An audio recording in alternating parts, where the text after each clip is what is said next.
بسم اللہ الرحمن الرحیم۔ السلام علیکم۔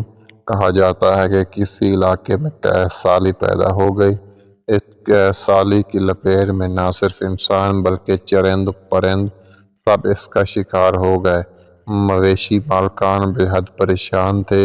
اس دوران ایک مسجد کے مولوی نے جمعہ کے خطبے میں نہایت یقین کے ساتھ یہ بات بتائی کہ اللہ کا نام لے کر یعنی بسم اللہ پڑھ کر دریا کو حکم دیا جائے تو وہ بھی نافرمانی نہیں کرتا۔ خطبہ سننے والوں میں ایک چرواہا بھی موجود تھا۔ مولوی کی یہ بات اس کے دل میں اتر گئی اور اس بات پر اس کا یقین کامل ہو گیا۔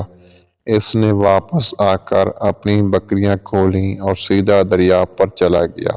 اونچی آواز سے بسم اللہ الرحمن الرحیم پڑھا اور دریا کو کہا وہ اپنی بکریاں چرانے کے لیے دوسرے پار جانا چاہتا ہے اور اسے کہا مجھے اپنے اوپر سے گزرنے دے۔ یہ کہہ کر اس نے اپنی بکریوں کو لیا اور دریا پر چلتا ہوا دریا پار کر گیا۔ دریا کے دوسری طرف کے علاقے گھاس سے بھرے پڑے تھے۔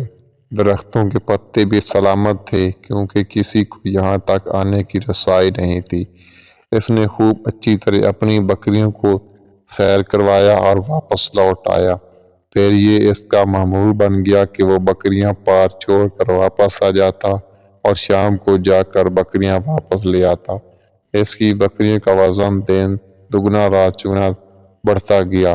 لوگ چونک گئے اور اس سے پوچھا کہ وہ اپنی بکریوں کو کیا کھلاتا ہے۔ وہ سیدھا سادہ اور صاف دل نوجوان تھا۔ اس نے صاف صاف بتا دیا کہ جناب میں تو بسم اللہ الرحمن الرحیم پڑھ کر دریا پر چل کر اپنی بکریاں دوسری طرف چرانے جاتا ہوں۔ یہ بات سب نے سنی مگر کسی نے اس چرواہے کی بات پر یقین نہیں کیا کیونکہ یہ ناقابل یقین بات تھی۔ مگر بات ہوتے ہوتے مولوی صاحب کے پاس پہنچ گئی۔ مولوی صاحب نے اس چرواہے کو بلوایا اور سارا ماجرا پوچھا۔ اس چرواہے نے مولوی صاحب کو ہی حوالہ بنا لیا کہ مولوی صاحب میں تو آپ کا شکریہ ادا کرنے والا تھا۔ آپ نے جمعہ کے خطبے میں جو نسخہ بتایا تھا کہ بسم اللہ کہہ کر دریا کو بھی حکم دو تو وہ بھی انکار نہیں کرتا تو میں تو بس آپ کے نسخے پر ہی عمل کر رہا ہوں۔ مولوی صاحب حیرت سے اس کے چہرے کو دیکھتے رہے۔ مولوی صاحب نے کہا بھائی صاحب ایسی باتیں تو ہم ہر جمعے میں کرتے ہیں، فقط اس کا مقصد لوگوں کا ایمان بنانا ہوتا ہے۔ مگر بکریوں والا ڈٹا رہا کہ میں تو بس بسم اللہ کہہ کر پانی پر چلتا ہوں اور بکریوں سمیت پانی پار چلا جاتا ہوں۔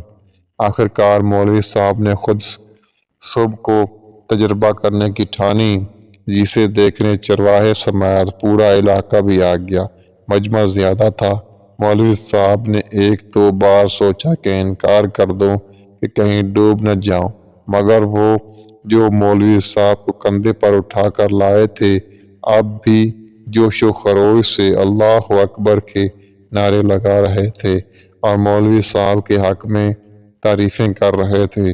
آخرکار مولوی صاحب نے اپنے ڈر کو دور کرنے کے لیے ایک رسا منگوایا۔ پہلے اسے ایک درخت کے ساتھ باندھا، پھر اپنی کمر کے ساتھ باندھا، پھر ڈرتے ڈرتے ڈھیلا ڈالا، بسم اللہ پڑھا اور دریا پر چلنا شروع ہو گئے۔ مگر پہلا پاؤں ہی رکھا تھا کہ پانی میں گر گئے۔ مولوی صاحب ڈبکیاں کھانے لگے اور پانی کے بہاؤ میں بہنا شروع ہو گئے۔ لوگوں نے کھینچ کھینچ کر باہر نکالا۔ مولوی صاحب کی اس حرکت نے چرواہے کو پریشان کر دیا کہ مولوی صاحب کے بسم اللہ کو یہ کیا ہو گیا ہے کیونکہ اس کا یہ روز کا معمول تھا۔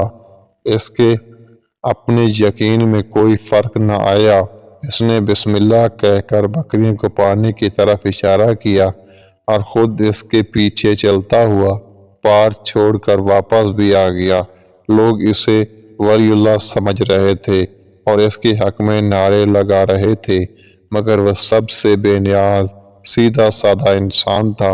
وہ مولوی صاحب کے پاس پہنچا اور کہا، مولوی صاحب، میں آپ کی بسم اللہ کی تعریف سے کافی پریشان تھا، مگر پانی پر چلتے ہوئے مجھے آپ کے بسم اللہ کی بیماری کا پتہ چل گیا۔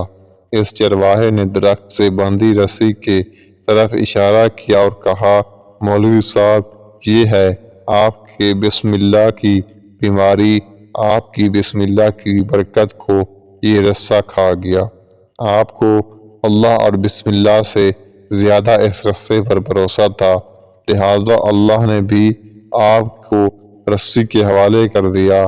پھر کہنے لگا، مولوی صاحب، آپ بھی کمال کرتے ہو، میں نے آپ کے منہ سے سنا اور یقین کر لیا، اور میرے اللہ نے میرے یقین کی لاج رکھ لی، مگر آپ نے اللہ کا کلام سنا مگر یقین نہیں کیا، لہذا اللہ نے رسوا کر دیا۔ محترم عزیز دوستو، یہی کچھ ہمارا حال ہے، ہماری نمازوں اور دعاؤں کا بھی یقین سے خالی ہے۔